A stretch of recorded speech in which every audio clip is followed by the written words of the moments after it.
Pláticas amenas, conversaciones profundas y a veces no tanto. Temas de temas, fe, vida, sociedad, cotidianidad y más. En Platicando con Carlos, conducido por Carlos Martínez Gallo. Bienvenidos. Taquicardia, elevación del ritmo cardíaco, sudoración, temblores involuntarios, sensación de falta de aire, súbita aparición de molestias gastrointestinales, sensación de desmayo, problemas para concentrarse, problemas para dormir, miedo a morir, temor de volverse loco, escalofríos y sofocación. ¿Le parecen conocidos estos síntomas? ¿Los ha experimentado alguna vez? Si es así, es muy probable que usted haya o esté experimentando episodios de ansiedad en su vida. El enemigo silencioso.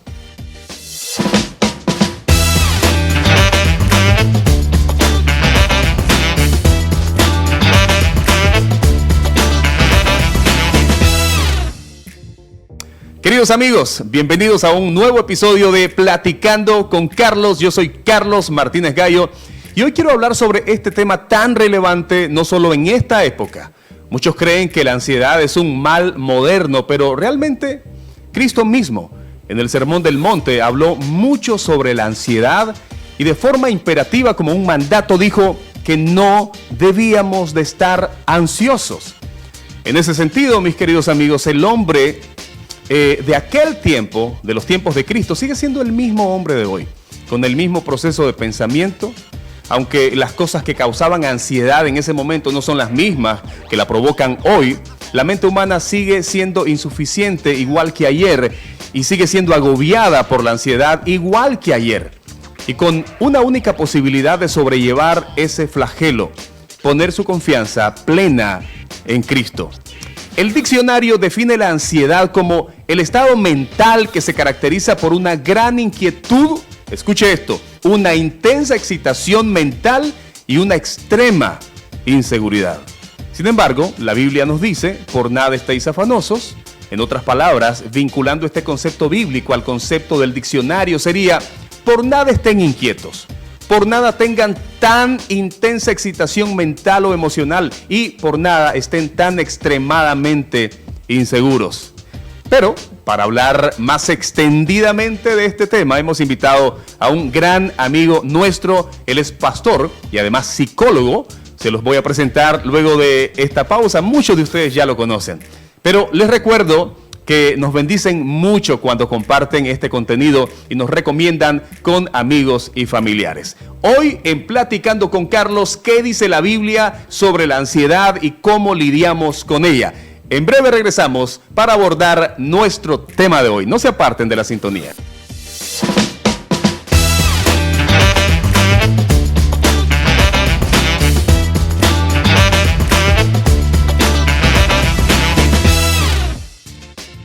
Queridos amigos, estamos de regreso en Platicando con Carlos. Gracias por sintonizar este nuevo episodio. Como siempre, les recordamos que compartan este contenido, recomiéndenos con sus amigos y familiares. Estamos a través de Facebook, estamos a través de las plataformas de podcast. Ojalá que estemos siendo de bendición. Como les dije antes de la pausa, hoy vamos a hablar acerca de la ansiedad, este enemigo invisible. ¿Qué dice la Biblia sobre este flagelo? ¿Cómo podemos lidiar? Y estamos con un gran invitado que conocemos ya hace mucho tiempo. Muchos de ustedes lo conocen, muchos de ustedes lo quieren mucho. Y me refiero al pastor Adolfo Manzanares de Comunidad Vida. Pastor, ¿cómo está? Muy bien, Carlos. Muchas gracias por la invitación y saludo a todos los que están pendientes de este programa. Y por supuesto, vamos ansiosos por comenzar. Vamos a platicar con Carlos. Estamos ansiosos a propósito de que vamos a hablar sobre la ansiedad. Pastor, ¿qué es la ansiedad? ¿Cómo podemos definir la ansiedad? Yo sé que usted maneja mucho la disciplina de la psicología, pero también es pastor. ¿Cómo definimos la ansiedad bíblicamente y cómo se define la ansiedad a través de la psicología? Sí, cuando iniciaste a hablar, diste las reacciones cuando una persona está ansiosa. Uh-huh. Y eso es lo que dice la clínica, ¿no? Todas esas cosas que mencionaste. En pocas palabras, la ansiedad es el mal manejo del miedo. Pero si nos vamos a la Escritura, me gustaría leerla, porque si vamos a definirla con la Escritura, mira lo que dice primera carta de Pedro 5, del 6 en adelante. Si leemos unos versículos anteriores o la estrofa anterior, dice, Dios se opone a los orgullosos, pero da gracia a los humildes. Eso es finalizando el versículo 5. Entonces me llama la atención. Dios se opone a los orgullosos, pero da gracia a los humildes. Y después dice, humíllense pues bajo la poderosa mano de Dios para que Él los exalte a su debido tiempo. Depositen en Él toda ansiedad porque Él cuida de ustedes. Si nos vamos a esta palabra referente a lo que dijo Jesús, ahora vamos a ir a lo que dijo Jesús sobre este tema. Entonces Jesús dice en Mateo 11, 28, vengan a mí todos ustedes que están cansados y agobiados y yo les daré descanso. Carguen con mi yugo y aprendan de mí, pues yo soy apacible, manso y humilde, esa es la Reina Valera, porque yo soy apacible y humilde de corazón y encontrarán descanso para su alma, porque mi yugo es suave y mi carga es liviana. Si nos vamos con esta escritura, el apóstol Pedro habla de orgullo. Y muy interesante. El orgullo. Y el orgullo es querer resolver los asuntos únicamente a mi manera, en mi fuerza y en mi voluntad. Cuando Jesús termina los 40 días de ayuno y oración, dice que es tentado por el diablo. ¿Y qué es lo que inicia? ¿Cuál es la tentación? Le dice, si eres hijo de Dios, convierte estas piedras en pan. Ahora, ya había terminado el ayuno. ¿Por qué es pecado o por qué es tentación que él convirtiera las piedras en pan si el ayuno ya había terminado? Porque la tentación de Satanás era que Jesús resolviera su necesidad de pan a su manera. Y por eso es que Jesús le dice, no solo de pan vivirá el hombre, sino de toda la palabra que sale de la boca de Dios. Entonces, si nos vamos a la palabra, la ansiedad se define como la falta de confianza en Dios y resolver mis asuntos con mi voluntad o con mi sabiduría o mi inteligencia o mi propia fuerza. Wow. Y tiene que ver con orgullo, fíjate. Por supuesto. Muy interesante. Con la escritura la ansiedad está asociada al orgullo. Hay un vínculo muy claro y muy estrecho entre el orgullo, porque estamos intentando sobrellevar la vida, tomar las decisiones de acuerdo a mi propia sabiduría y no a la sabiduría de Dios.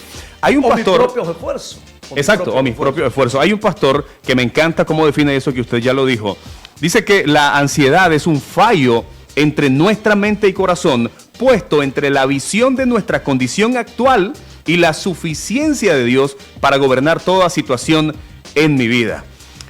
Pastor, pero cuando hablamos de que la ansiedad tiene que ver con preocupación, con que la gente está preocupada, ocupándose antes de que lleguen las condiciones de vida, ¿es mala?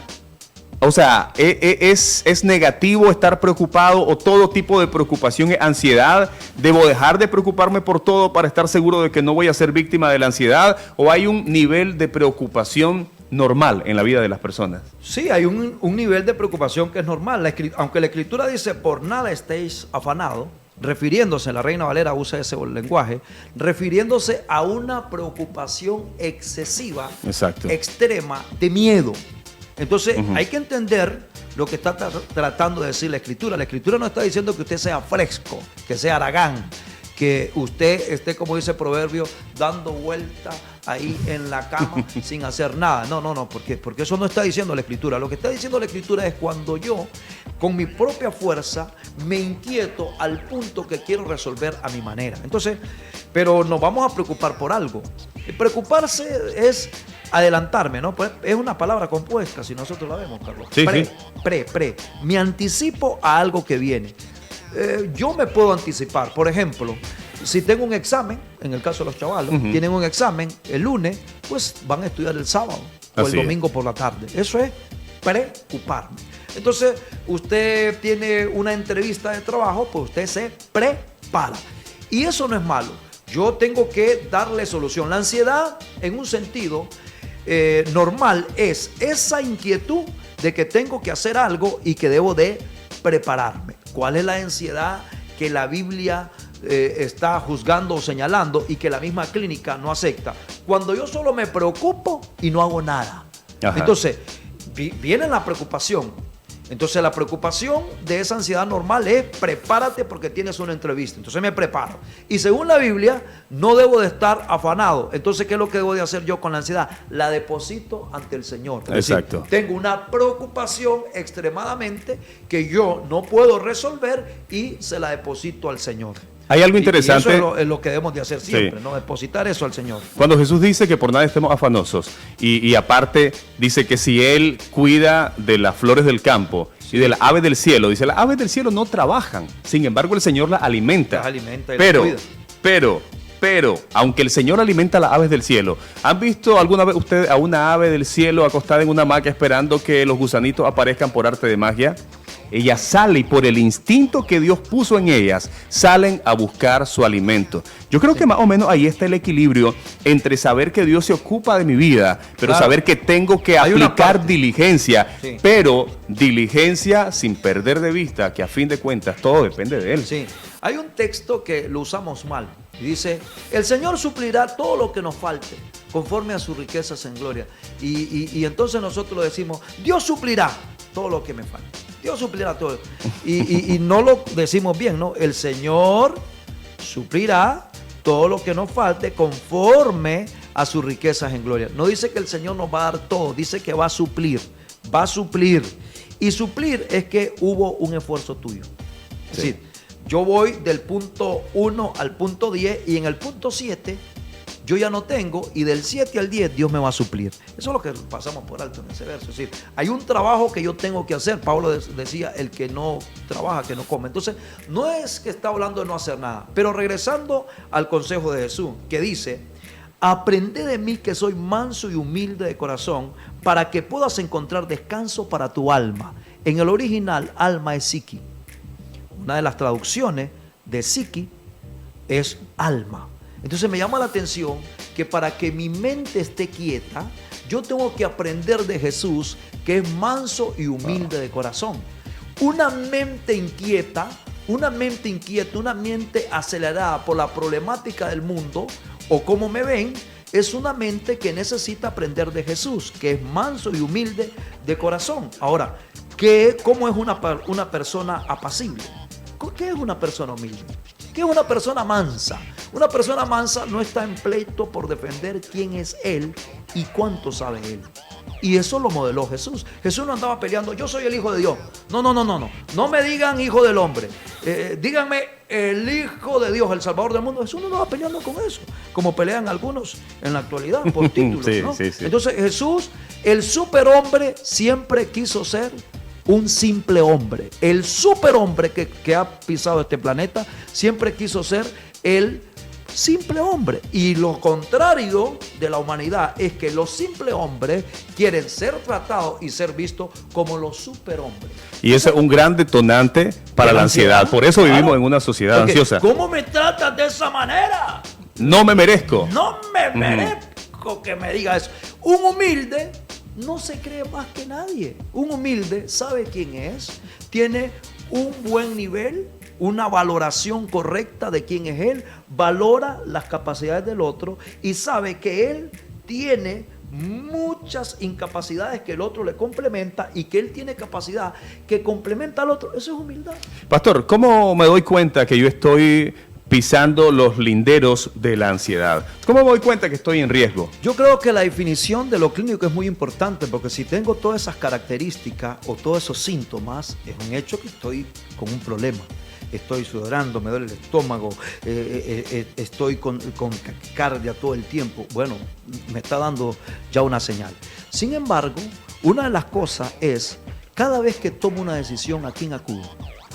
Cada vez que yo tomo una decisión, quiero cambiar de trabajo, ¿a quién acudo? Quiero iniciar un nuevo negocio, ¿a quién acudo? Cuando usted está poniendo su esfuerzo en su propia sabiduría o que el otro me guíe, ya es un hecho que estoy yendo por un camino de ansiedad que me puede ocasionar mucho dolor. ¿Cómo me doy cuenta que yo estoy caminando ahí? Cuando no acudo al Señor. ¿Qué debe hacer un hijo de Dios antes de hacer cualquier cosa? Ir a la voluntad de Dios, que es buena, que es agradable y es perfecta. Entonces yo voy a tomar una decisión. Padre, nosotros que oramos, Padre Celestial, esto que quiero hacer, ¿lo debo de hacer? ¿Puede afectar mi vida? ¿Quieres que yo haga esto? Yo no estoy hablando como dicen algunos ahí. Se van a comprar un par de zapatos. Señor, ¿qué par de zapatos me compro? ¿El negro o blanco? No estoy hablando de... Porque ese es extremo enfermizo. Sí. Estoy hablando de decisiones que pueden afectar tu vida. Cambio de empleo. De repente vas a iniciar una relación de noviazgo, un problema con tu pareja. Es decir, hay cosas que de plano no las puedo hacer a mi manera. Creo que hay cosas que son triviales, como la compra de un vestido, que yo creo que eso ya es una decisión tuya. Es decir, que libre albedrío en esos temas. Yo le digo a la gente, si el Señor me da la libertad de que yo sea salvo, dice, Él toca la puerta, yo abro si quiero. La salvación es lo más apreciado y precioso que tiene un ser humano. Y Jesús no te pone una pistola para que decidas salvarte. Él dice, usted decide. Entonces, bueno, con un par de zapatos y esa vaina, decidí vos, hermano, no te molestando, diría yo. Como dicen algunos abuelitos, no moleste al Señor con eso. Sin embargo, hay cosas que son muy importantes. Cambiarme de un empleo, resolver un conflicto con mi pareja, tomar una decisión clave como irme del país, de la manera que yo me quiera ir. Creo que esa ansiedad que me puede provocar, todas esas preocupaciones anticipadas que son reales, yo voy al Señor y digo, Señor, ¿cuál es tu voluntad para esto? Yo quiero hacer tu voluntad, no lo quiero hacer a mi manera. Y si tengo un plan 1, 2 o los 20 planes, pues Señor, tengo todos estos planes. Y como hizo Jesús en el Getsemaní, y le dijo, Padre, ¿habrá otra manera? ¿Habrá otra manera? Estaba con un episodio de ansiedad, querramos o no. Una cosa es tener episodio de ansiedad y otra cosa es ser ansioso como diagnóstico. Y Jesús le dice, Señor, ¿hay otra manera como pueda salvar al mundo? Y se ubica y dice, Señor, Padre mío, que se haga tu voluntad y no la mía. Y una de las cosas que yo no puedo hacer es querer resolver a mi manera. Y si yo quiero atacar la ansiedad, pues yo digo, Señor, ¿cuál es tu voluntad? ¿Cuál es tu voluntad? Y el Señor nos dejó su palabra para que a través de su palabra yo sepa qué es lo que yo debo de hacer. A veces los jóvenes me preguntan, ¿y cuál será? Para no estar ansioso, ¿qué debo de hacer? ¿Será pecado tal cosa? No, vaya a la palabra. Hay algo interesante que dice el apóstol Santiago acerca del hombre de doble ánimo que es inconstante en sus caminos. Leí también de un psicólogo que hablaba acerca de la ansiedad como el hecho de dividir la mente del hombre. Es como que yo estuviera aquí y una persona me ala de un lado y otra persona me ala de otro lado y yo no sé qué hacer. La ansiedad pone al hombre en esa condición, divide su pensamiento y entonces de repente llega un momento donde el Hijo de Dios, el cristiano, una persona regenerada, nacida de nuevo, está en un conflicto entre sí hacer la voluntad de Dios o hacer mi propia voluntad. Entre el orgullo y la humildad. Y entonces eso lo puede llevar a uno a un estado de ansiedad extremo, pastor. El mal manejo del miedo, el miedo no es malo. No es malo, Carlos, porque si vos te cruzas la pista, cualquier pista de esta ciudad sin miedo, puede ser que venga otro sin miedo y te atropelle. Entonces el miedo es esa precaución que te dice, hey, fíjate para acá, fíjate para allá y crúzate. El miedo no es malo. Si es malo el miedo, sería malo también la alegría. Pero imagínate una persona alegre que regale su carro, regale su casa, regale sus cosas, regala a sus hijos. Entonces alguien dice, la alegría es mala. No, la alegría no es mala. Esa reacción a la alegría es muy peligrosa. Entonces el miedo es parte de nosotros. Y la Escritura dice que yo debo de gobernar. Cuando vos ves un Pablo hablándole al joven Timoteo, le dice, Timoteo, el Señor no te ha dado un espíritu de cobardía, 2 Timoteo 1:7. El Señor no te ha dado un espíritu de cobardía, sino que te ha dado un espíritu de poder para gobernarte, te ha dado un espíritu de amor para amar tu vida y amar a los demás, y te ha dado un espíritu de dominio propio. Entonces, no es que es malo sentir eso. Dice que el amor de Dios echa fuera el temor, pero no dice que es malo sentir el temor, sino que Dios me ha dado ese poder que llamamos nosotros Espíritu Santo, que está en mi vida y tengo que activarlo o avivarlo, como quiera decirle, para que me dé ese gobierno de lo que siento. Sentir no es malo. Sentir enojo, sentir tristeza, sentir alegría, sentir frustración no es malo, pero que eso que siento no me gobierne. Por eso tengo que aprender a manejar mis pensamientos, y por eso es que el apóstol Pedro dice, traer cautivo todos los pensamientos a los pies de Cristo. ¿Y qué es traer cautivo? Es traer preso. Es traer preso. Si yo traigo ese pensamiento que me dice que no valgo, que no sirvo, que soy poca cosa, que me voy a morir, que mi vida no tiene sentido, que voy a hacer mañana, yo traigo ese pensamiento preso a los pies de Cristo, que ese pensamiento no me gobierne. Y si yo voy a la Escritura, por eso es que si yo quiero manejar mi vida, tengo que conocer la Escritura.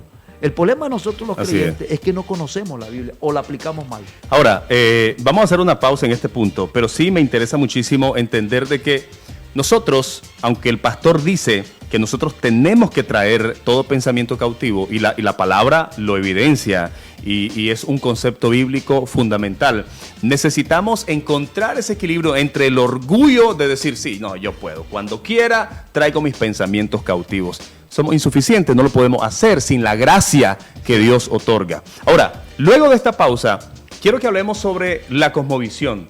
¿Cómo le ayuda a una persona a enfrentar la ansiedad, su cosmovisión? Ya que usted es psicólogo, atiende no solamente a gente cristiana, sino a gente que no es cristiana, gente que no conoce al Señor. Pero ¿qué diferencia hay entre una persona cristiana y se enfrenta a un episodio de ansiedad, pero tiene una cosmovisión bíblica de la vida? ¿Tiene herramientas distintas para enfrentar la ansiedad?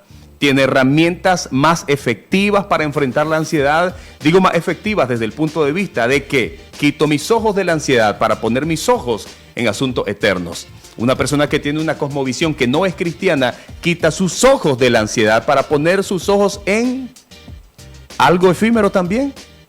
Sobre eso quiero que hablemos luego de esta pausa. Seguimos aquí en Platicando con Carlos. Recuerde compartir nuestro contenido. Ya volvemos.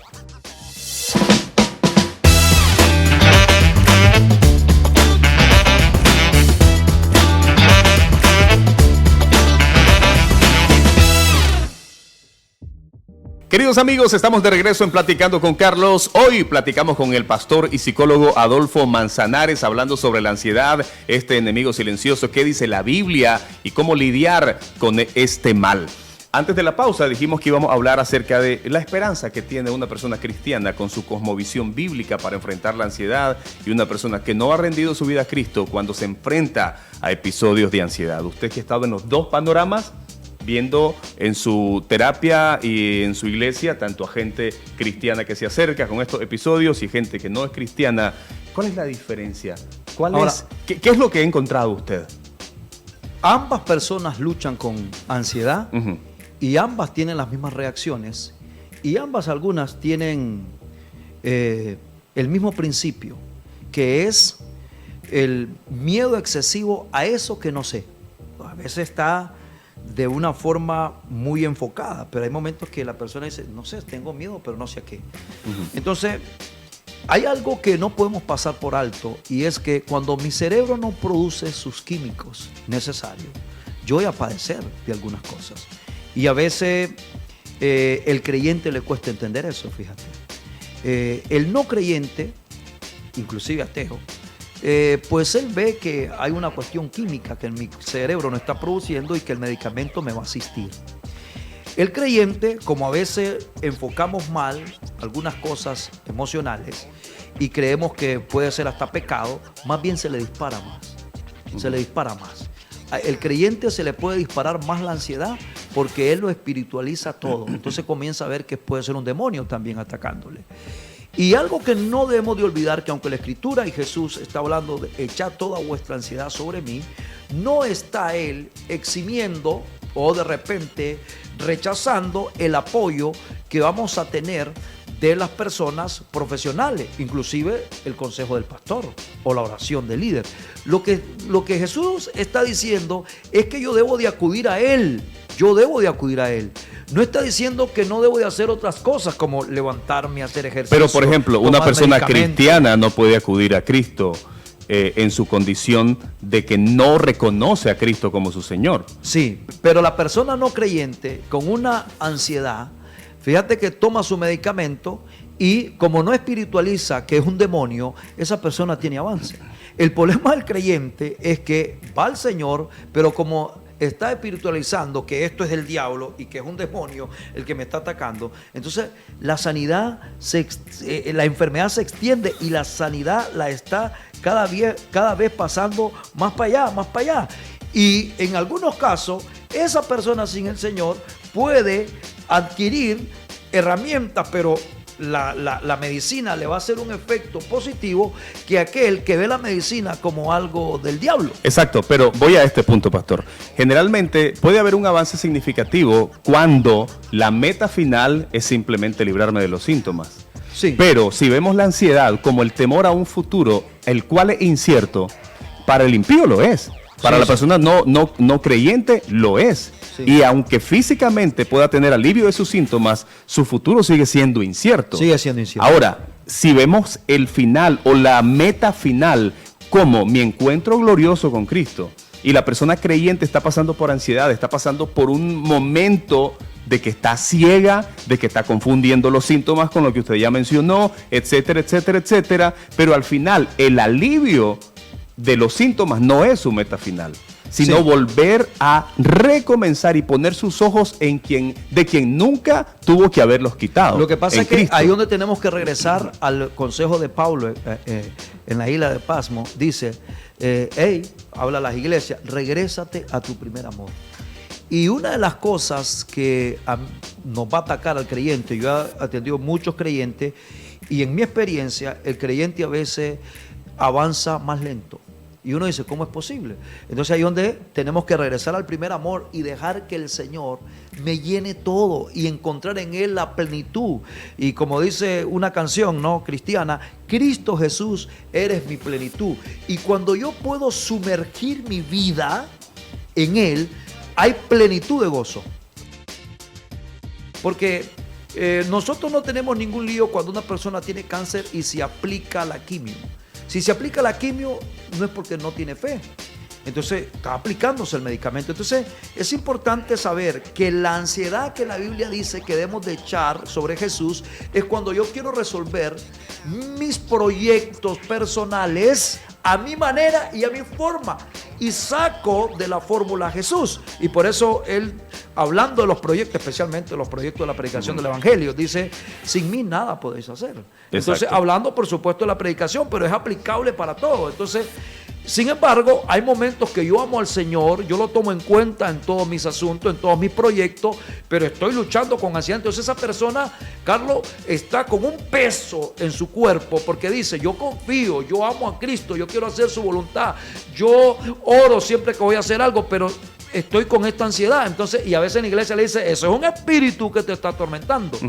Y ahí es donde yo tengo que saber que mi cerebro necesita, y donde le digo yo, el medicamento es un asistente para producir esos químicos que no lo está produciendo. Entonces yo tengo que ser objetivo y decir, Chocho, ¿estoy confiando en el Señor o he sacado al Señor de la fórmula? Entonces, no, yo estoy agarrándome del Señor, tomándome de la mano del Señor. Sin embargo, estoy padeciendo esto y ahí es donde necesito la asistencia Exacto. del medicamento para que mi cerebro produzca los químicos que no lo está haciendo de forma natural. Bueno, estamos llegando al final del podcast de hoy. Yo creo que es importante reconocer esa diferencia entre la ansiedad que está hablando el pastor Adolfo, que es literalmente clínica, hay un desbalance en los químicos, etcétera, y necesitamos la asistencia de los medicamentos.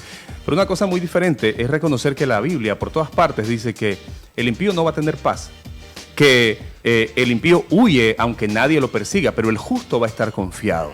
Porque precisamente tenemos nuestra confianza en Dios. Y eso, porque, confiado. ¿Y sabes qué es confiado? Exacto. Tirarte al vacío de espaldas. No sé si lo has hecho en algún momento.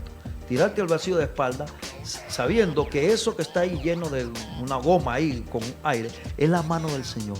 Te tiras al vacío confiado que en medio de cualquier adversidad en el mundo y en el país estás en las manos del Señor. Eso es un ejercicio de todos los días. Exacto. Por esa razón es que me encanta la historia de una mujer, una pastora y teóloga, o más bien teóloga alemana, que escribió hace muchísimos años un himno precioso.